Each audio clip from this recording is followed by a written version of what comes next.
오늘부터는 좀 헤로디아, 또 헤로디아의 딸에 대해서 우리가 좀 살펴보려고 합니다. 오늘 말씀은 가치관의 세습이라는 제목으로 함께 은혜를 나누고자 합니다. 가치관이라는 단어를 딱 들으면 어떠세요? 좀 긍정적인 어떤 느낌이 들어오시죠? 가치관, 긍정적인. 근데 거기 뒤에다가 세습, 이 단어를 딱 붙이니까 굉장히 부정적인 느낌이 들게 됩니다. 가치관. 좋은 뜻이고 또 굉장히 따뜻한 언어 같은데 거기에 세습이라는 단어가 들어가니까 굉장히 안 좋게 느껴지는 어떤 그런 단어가 되는 것 같습니다. 가치관 너무나 중요하죠. 우리 삶에 있어서 우리 삶의 방향성을 결정하는 거기 때문에 어떤 가치관을 가지고 있느냐에 따라서 우리의 삶은 확 바뀌게 되는 거거든요. 그래서 가치관은 그냥 형성되는 게 아니고 가족, 또 학교, 또 만나는 사람들, 공동체, 사회, 다양한 환경 속에서 형성이 되게 됩니다. 그 중에서도 가족, 굉장히 중요한 장소가 되죠. 가족, 가치관 형성에 있어서 너무나 중요한 요소 가운데 하나가 됩니다. 부모님은 자녀에게 자신의 가치관을 자연스럽게 그렇게 전달을 하게 됩니다. 자녀는 그 부모님을 통해서 사랑을 배울 수도 있고 나눔을 배울 수도 있고 용서를 배울 수도 있고 희생을 배울 수도 있고 책임감 등 다양한 가치관을 배울 수 있게 됩니다. 그런데 가치관 자체가 너무나 뿌리가 깊어서 한번 형성이 되면 쉽게 바뀌지가 않습니다. 그래서 부모님들은 자녀들에게 올바른 가치관을 심어주기 위해서 너무나 많이 노력도 하고 기도도 하고 모범이 되려고 그렇게 하는 가정들의 모습을 보게 됩니다.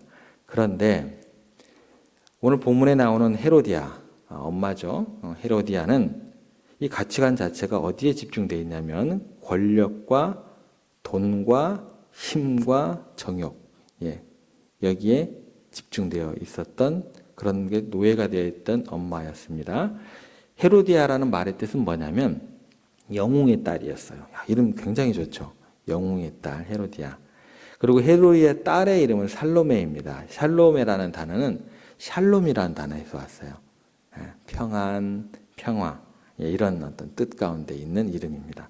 그런데 이들의 삶은 우리가 읽어서 알겠지만서도 이 이름하고 전혀 무관하게 살았던 인물들 가운데 대표적인 사람들입니다.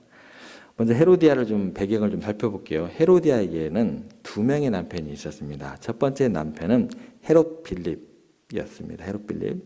이 사람이 이제 분봉왕이었어요. 팔레스타인 외곽 지역의 분봉왕이었습니다. 그런데 땅은 넓게 소유하고 있었는데 별로 헤로디아가 보기에 영향가가 없는 땅들을 많이 소유하고 있었어요. 자기가 보기에는 땅은 넓은데 이 남편 되는 사람의 어떤 그 가망성, 자기가 보는 가치관으로서는 좀 떨어지는 어떤 그런 분봉왕이었습니다. 헤롯 빌립의 형이 있었습니다. 헤롯 안디바였어요. 안디바. 이 사람은 아주 또 욕심이 많은 사람이에요. 헤로디아하고 또 가치관도 어느 정도 맞는 사람이었습니다. 그리고 헤롯 안디바가 자기 동생을 찾아갑니다. 헤롯 빌립을 찾아갔는데 때마침 헤롯 빌립이 로마에 가 있었어요. 그러니까 동생을 못 만나고 그 지역에 가서 잠깐 머무르게 됩니다. 그리고 나서 제수씨죠. 제수씨 헤로디아를 보는 순간 한눈에 반해버리게 됩니다. 그래서 구원을 하게 돼요. 결국 어떤 일이 벌어지게 되냐면 자기 동생하고 제수씨하고 이혼하게 만들고 자기도 이혼을 하고 그리고 둘이 만나서 재혼을 하게 됩니다. 뭐 집안이 이렇게 막 굉장히 어수선해지는 어떤 그런 모습입니다. 헤로디아가 이렇게 자기 남편을 버리고 헤롯 안디바와 결혼하게 된 이유는 간단합니다. 뭐예요? 가치관 자체가 힘 쪽으로 쏠리게 돼 있어요. 돈 쪽으로 쏠리게 돼 있어요. 권력에 쏠리게 되어 있어요. 그러니까 가감 없이 그 욕심이 발동되기 때문에 그런 어떤 삶을 살아가게 됩니다. 그런데 문제는 뭐냐면 헤로디아만 그러면 되는데 이게 문제가 그렇지가 않더라는 거예요. 헤로디아는 자기 자신만 그렇게 사는 것이 아니라 자기 딸 살로메에게도 그렇게 교육을 시키고 또 그렇게 살아가게 만들어버립니다.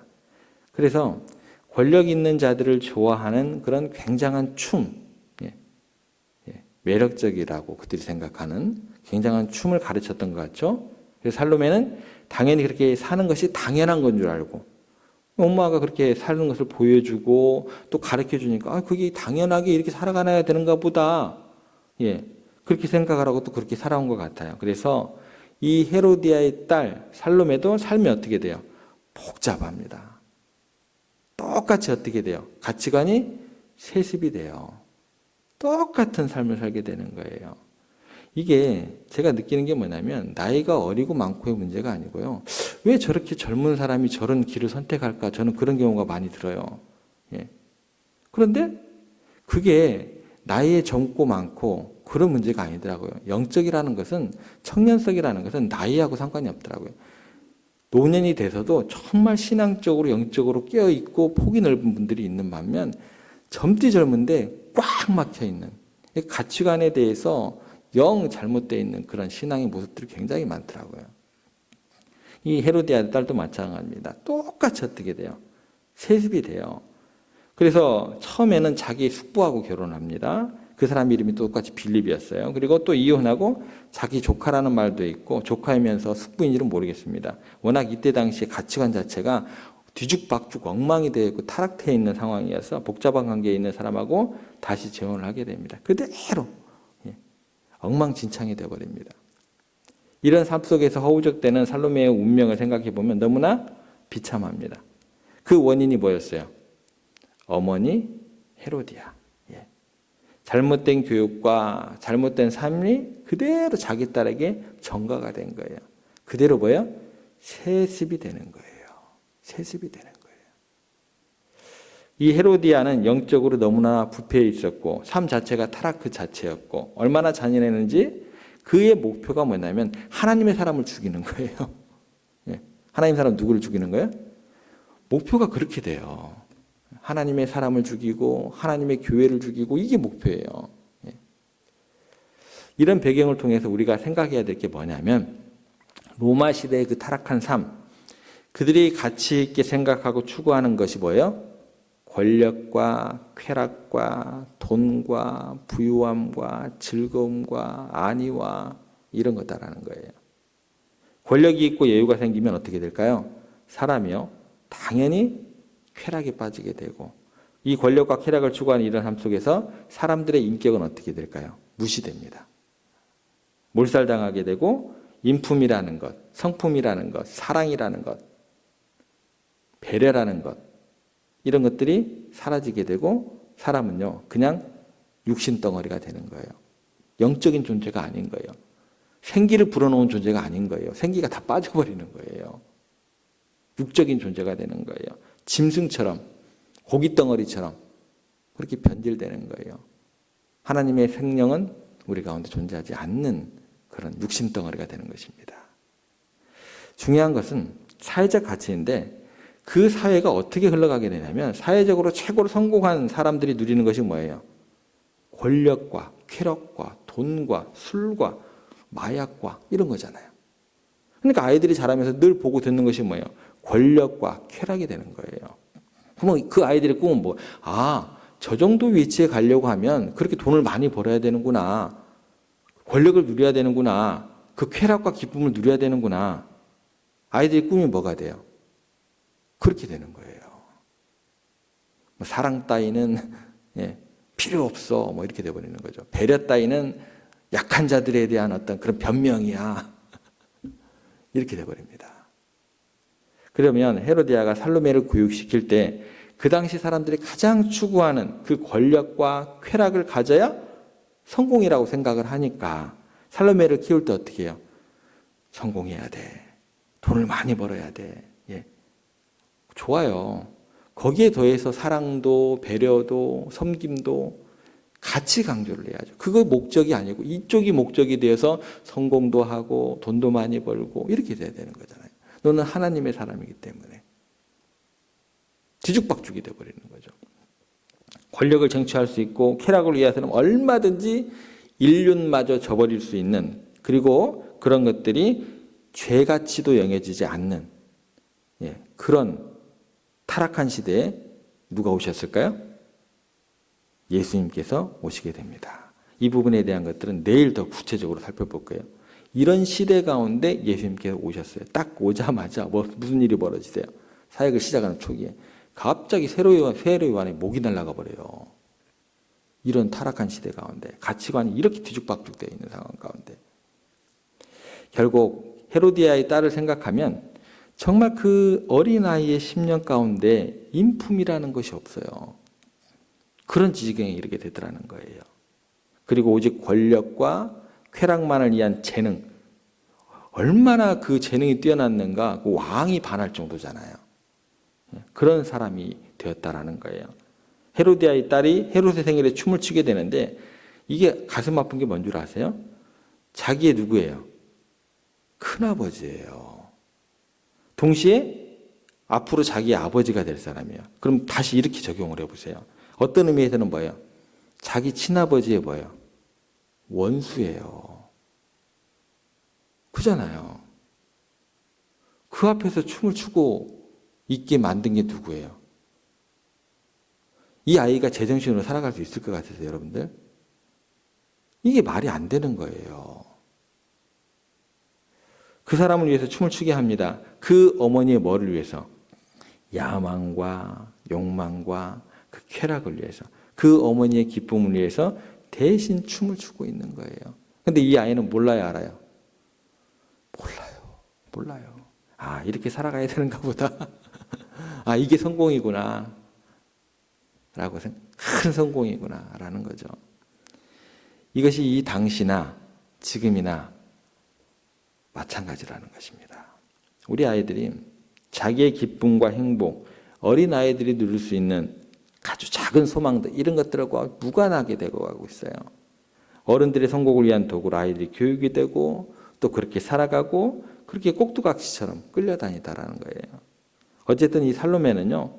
춤솜씨가 굉장했습니다. 춤값을 원하는 주겠다라고 약속할 정도면 이 헤롯이 살로메의 춤에 완전히 반한 거예요. 요즘도 보면 아이들이 아이들 같지가 않아요. TV에 나오는 거 보면. 예. 아이들이 좀 아이들 가와야 되는데 얼마나 아이들이 막 멋있는지 얼마나 그렇게 세련되어 있는지 얼마나 그렇게 또 어른들을 뺨치게 그런 어떤 것들을 만들어내는지 춤으로 누구를 즐겁게 하고 만족하게 하기 위해서 도대체 얼마나 이 살로메는 노력을 했을까요? 아마 정말 눈꽃 뜰 새 없이 이가 하나만 개발을 했을 거예요. 전부 다 그 당시 사람들이 추구하는 즐거움, 사회가 원하는 즐거움, 그것을 제공해야 그 사회에서 휘두를 수 있고 당당하게 살아갈 수 있다라고 생각했기 때문에 피나는 노력을 했겠죠. 여러분, 근데 아이들에게 필요한 것은 뭐냐면 어른들의 그 눈요깃감이 아니에요. 그죠? 아이들의 정서를 기쁘게 할 뭐 동요라든지 소꿉장난이라든지 놀이라든지 이런 게 필요합니다. 어른들의 잘못된 가치 이런 것들이 아이들의 목표가 되어 있고 그것을 쟁취하기 위해서 준비 과정을 거치고 있는 그냥 그런 시간이에요. 동심을 희생시키면서 어른들의 목표를 추구하고 아이들이 그렇게 살아가는 것이 당연한 것이다라고 생각이 되어집니다. 여러분들 신앙에 있어서도 마찬가지예요. 아이들은요, 아이들만큼 교회에서 뛰어놀아야 돼요. 거기에다가 막 어른들이 공부하는 것처럼 막 체계적으로 뭔가를 집어넣으려고 해보세요. 이 아이들이 그 체계적으로 들어가는 게 즐겁겠어요? 주 안에서 기뻐 뛸 수 있겠어요? 그게 안 된다는 거예요. 그건 우리들의 욕심이에요. 목심이에요, 그거는. 아이들은 아이들의 눈높이 맞게 어린아이에게 젖을 먹여야죠. 사도 바울이 그러잖아요. 근데 그 아이들에게 이상하게 교회들이 이상하게 돼가지고 막 그 아이들에게 막 사형리에 대해서 막 성경에 대해서 막 그렇게 해버리면 그 아이들이 그렇게 살아야 되나 보다라고 교회 생활을 하다가 조금 이제 머리에 생각이 들어요. 그럼 어떻게 돼요? 이게 내 뭐하고 내 교회를 다녔지? 내 교회 다니는 생활이 기뻐요, 안 기뻐요? 막 짜증이 나요. 다른 애들 보면 참 그런 짜증 안 나고 주일날 잘 어른들의 욕심이죠. 목사들의 욕심이죠, 그건. 그런 아이들이 사회적으로 돼버립니다. 아이들을 위한 교육이 아니라 어른들의 그 야망, 욕심을 위한 교육을 시키고 있다는 거예요. 아이들은 온통 세상 사람들에게 인기를 끌만한, 세상 사람들이 즐거워하고 홀딱 반할만한 재능을 발휘하기 위해서 인격적인 성장의 기회가 아예 박탈돼 버립니다. 요즘 아이들 친구들과 사귈 시간이 없어요. 왜냐하면 재능을 키워야 되니까. 어른들에게 잘 보여야 되니까. 야 이렇게 보여야 되니까. 피아노 학원, 바이올린 학원, 미술 학원, 태권도 학원, 영어, 수학 다니다가 시험 기간이 되면 어떻게 하는 줄 아세요? 또 과외가 또 들어가요. 과학, 수학, 과학, 이 사회. 공부할 게 너무 많아서 그래요. 책하고 떨어질 시간이 없습니다. 그러다 보니까 반대로 뭐가 돼요? 사회성이 상실됩니다. 우리 장로님들, 권사님들, 집사님들 어렸을 때 산으로 둘러 막 대보름 되면 막 이것도 막 돌리고 시커멓게 타고 하고 볕단도 한 번씩 다 불태우고 메뚜기 잡으러 다니고 사람들을 이해하고 배려하고 용서하고 이런 게 사라져 버렸다라는 거예요. 오직 자기가 힘을 쟁취하고 자기 마음대로 떵떵거리고 살 수 있고 세상을 누리기 위해서 그 모든 수고를 아끼지 않는다라는 거예요. 그래서 아이들이 영성이 사라집니다. 영성이 없어져요. 영혼 자체가 텅텅 빕니다. 그리고 어떻게 돼요? 육감적이 됩니다. 육감만 발달하게 돼요. 능력과 재능은요, 우리들이 비할 바가 아니에요. 요즘 아이들이요. 요즘 아이들 수학 저 못 풀겠더라고요. 초등학생인데 우리 때는 산수라고 그랬거든요. 요즘 아이들은 수학이에요. 수학 저 못 건들겠어요. 그리고 사람들의 혼을 쏙 빼는 만큼 그렇게 멋있게 막 노래도 부르고 춤도 추고 장난이 아니에요. 그런데 그들의 영혼이 텅 비었어요. 무서운 모습이. 엊그저께 보니까 뉴스에 보니까 3학년짜리 아이인가? 그러니까 2학년짜리 아이를 불러가지고 화장실에서 전치 8추를 입혔대요. 근데 그게 또 이제 그 아버지의 어떤 그 뭐라 그럴까요? 사회적인 지위 때문에 또 가려졌다고 그러더라고요. 이게 뭐예요, 이게? 그 아이들이 자라면서 세상은 당연히 그런 건가 보구나. 그러지 않겠어요. 저는 또 그 사람이 또 그럴까 두려워요. 교회에 다닌다라는 얘기가 덧붙여 나올까 봐 또 무서워요. 하도 그런 얘기가 많이 나와서. 오직 자기의 성취만이 목적이 되어 있기 때문에 남을 희생시키는 것, 다른 사람의 마음을 아프게 하는 것, 상처를 주는 것에 대해서 전혀 죄책감을 느끼지 않게 되더라는 거예요. 헤로디아의 딸 살로메는 이런 어른들의 성공 개념에 완전히 젖어서 그렇게 자라게 됩니다. 우리가 계속 살펴볼 거예요. 뭐라고 얘기를 해요? 세례요한의 목을 제 소반에 담아서 저에게 가져다 주세요. 이게. 그런데 그 사람들의 입장에서 보면 뭐예요? 이게 성공이에요. 권력을 추구했고 쟁취했고 또 자기의 쾌락을 추구하면서 숙부 같은 사람들과 결혼도 했고 조카 같은 사람하고 재혼을 했어요. 사람들이 보기에는 성공한 사람이에요. 돌이킴이 있을까요? 없을까요? 없어요. 야, 나 성공했어. 그런 거예요. 권력과 영광이라는 것이 세속적인 가치라는 것, 지금 팽배해 있는 그런 상황을 잘 보여주고 있는데 우리 시대도 여기에서 자유롭지 못하다는 거예요. 학생들이 공부하는 목적이 뭔 줄 아세요? 힘을 얻기 위해서. 그리고 그 힘을 가지고 쾌락을 즐기기 위해서. 그리고 이게 더 문제가 되는 게 뭐냐면 그것을 더욱더 젊은 시절에 누리면 큰 성공이 되는 거예요. 타락할 대로 타락하고 죄책감이 전혀 없고 그것으로 즐거움을 누리면 다다라고 생각을 하게 됩니다. 욜로라는 말 아세요? 한 5, 6년 전에 유행했던 청년들 사이에 있었던 말이에요. 욜로. 마냥 즐겨라. 지금 즐겨라. 지금 놀고 먹자예요. 그렇게 자라는 청년들이 나중에 진짜 힘 있는 자리, 권력 있는 자리에 가면 어떻게 될 것 같으세요? 짐승 같은 존재들이 됩니다. 짐승 같은 존재들이 돼요. 사실 이런 것들이 어른들의 잘못된 욕망 때문에 아이들은 잘못 없어요. 어른들이 만들어 온 세계 속에서 우리 젊은이들이 그렇게 타락해 가는 것입니다. 영혼이 다 바싹 말라가 버리고 죽어가는 짐승처럼 그런 존재들, 인품이나 성품이나 이런 것들을 돌아볼 기회가 없게 되더라는 거예요. 보는 것, 듣는 것, 추구하는 것이 전부 다 사막화되고 있어서 지독하게 추하고 더러운 것들이 그들의 성공의 가치인 줄 알게 되더라는 거예요. 여러분, 이런 시대에 정말 그리운 마음이 우리 가운데 있어야 돼요. 다른 사람을 배려하는 마음. 조금이라도 자기가 사랑했던 사람, 남편이나 자녀들이나 친구들을 배려하는 마음이 거기에 반작용으로 따라온다면 이거는 이렇게 방치가 되지 않아요. 이렇게 그냥 타락해 가지 않더라는 거예요. 재능과 권력과 지식을 갖추기 위해서 우리는 너무나 소중한 것을 포기하게 됩니다. 겸손, 온유함, 섬김, 사랑 이런 것들을 너무나 무가치하게 여기고 사라지고 있는 시대를 살아가고 있습니다. 그런 것들을 배울 기회조차가 없어요. 그런 것들은 약자들의 변명에 불과한 것밖에 안 된다라고 가르치고 있어요. 그렇게 뉴스를 통해서 지도자들이 그렇게 외치고 있어요. 다행히 이 로마 시대 가운데 하나님 아버지께서는 우리에게 정말 아름다운 꿈을 허락해 주십니다. 하나님께서 우리에게 보여주신 것은 거룩함, 사랑, 배려 이런 것들을 그 시대 당시에 보여주셨어요. 그래서 권력과 쾌락을 위해서라면 얼마든지 인륜도 버릴 수 있고 또 하나님의 사람도 죽일 수 있었던 그런 것들이 또한 죄로 여겨지지 않던 그렇게 타락한 시대에 누구를 보내셨어요? 예수님을 보내셨어요. 종교 지도자들도 그 가치가 뭔지도 모르고 대제사장들도 그게 뭔지도 모르고 똥인지 오줌인지도 모르고 그런 시대 가운데 그렇게 타락한 시대 가운데 죄가 죄로 여겨지지 않던 시대 가운데 우리들에게 희망을 주셨어요. 그때 예수님 오신 거예요. 그리고 하나님의 아들 예수님은 그 사람들의 욕망과 가치관을 절대로 추구하지 않으셨다라는 거예요.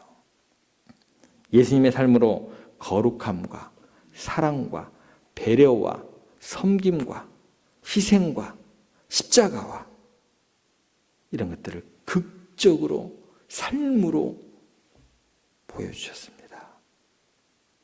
똑같은 시대예요. 여러분들을 그 하나님의 사랑으로 인치시고 부르셨어요. 여러분들이 가정에서 여러분들의 손자 손녀에게 또 자녀들에게 부르심에 합당하게 어떤 가치관을 어떤 유산을 세습이 아니고 어떤 가치관과 유산을 물려줘야 할까요? 유산이란 단어가 더 맞는 것 같아요. 그 신앙의 유산을 우리에게 예수님을 통해서 주셨고 그 유산을 우리를 통해서 이 시대 가운데 오늘 우리 세종교회를 통해서 이루어 가기를 원하신다라는 것입니다. 그 유산에 대해서는 내일 더 살펴보겠습니다. 그 신앙의 유산이 무엇인지 내가 하나님께서 나에게 주어 그 유산을 어떤 식으로 이끌어 나가기를 원하시는지 오늘 다시 한번 그 부르심에 합당하게 고민해 보시고 말씀 가운데 찾아보시고 그렇게 기대하면서 오늘 하루 승리하는 여러분들 되시기를 주님의 이름으로 부탁드립니다.